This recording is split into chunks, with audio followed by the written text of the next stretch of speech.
अपर police महानिदेशक यातायात सुधांशु कुमार का प्रेस वार्ता स्मार्ट सिटी प्रोजेक्ट के तहत दी जानकारी।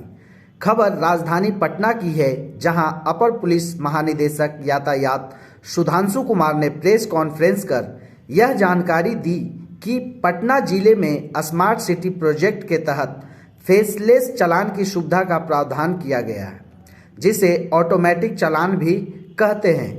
अप्रैल 2023 तक यह प्रक्रिया संपन्न कर दी जाएगी। इसके बाद कोई भी गाड़ी अगर यातायात नियम का उल्लंघन करता है तो ऑटोमेटिक उनके मोबाइल पर चालान संबंधित जुर्माने की राशि और तिथि भेज दी जाएगी।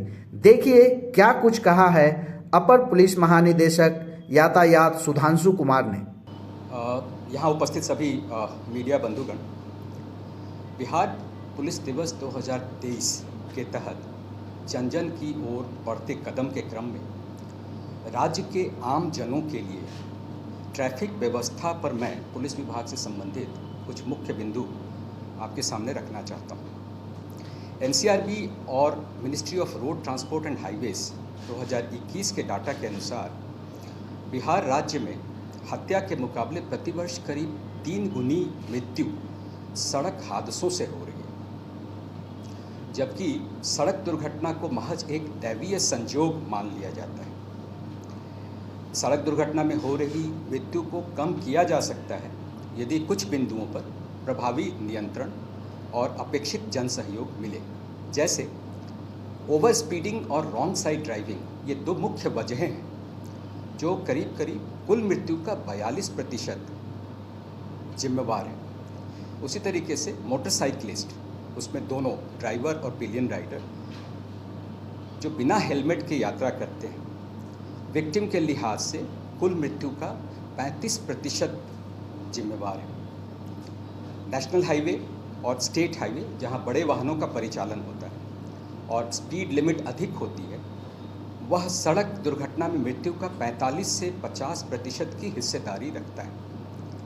युवा वर्ग जो 18 से 45 वर्ष का है द्वारा खास करके यातायात नियमों का जिम्मेवारी पूर्वक पालन नहीं करते, उसकी वजह से कुल मृत्यु का करीब 69% इस वर्ग से होता है।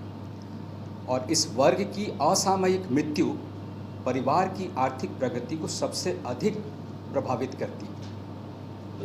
इसलिए मैं आम नागरिकों से, खासकर उनके माता पिता से आपके माध्यम से अनुरोध करता हूं कि उपरोक्त तथ्यों के मद्देनज़र जो यातायात नियमों के पालन पर उन्हें विशेष ध्यान देना चाहिए।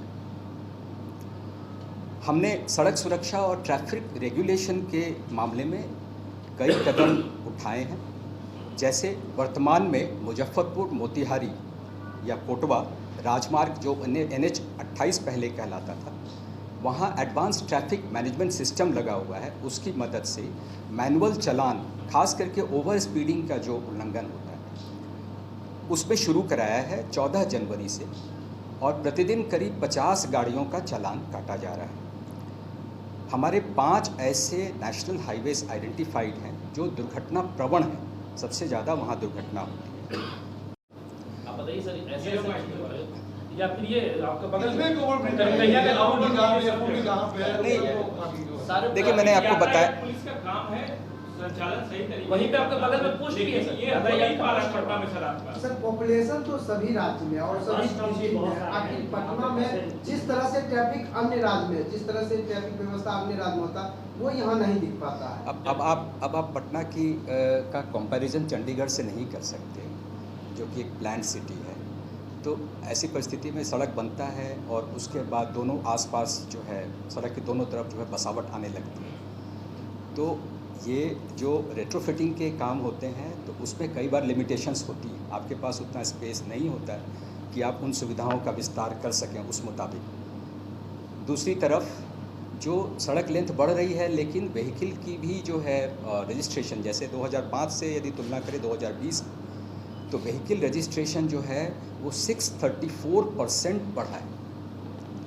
तो आप समझ सकते हैं कि यदि 6 गुना या 6.5 गुना व्हीकल रजिस्ट्रेशन बढ़ गए तो वो इन्हीं सड़कों पे आएंगे, तो निश्चित रूप से उसका दबाव जो है वो वहाँ पे पता चलेगा। लेकिन कोशिश हमारी यही है कि जो हमारी लिमिटेशंस हैं उनके बीच में हम ऐसा समाधान निकालें, एक रीजनेबल ट्रैफिक फ्लो जो है वो आम जनता को हम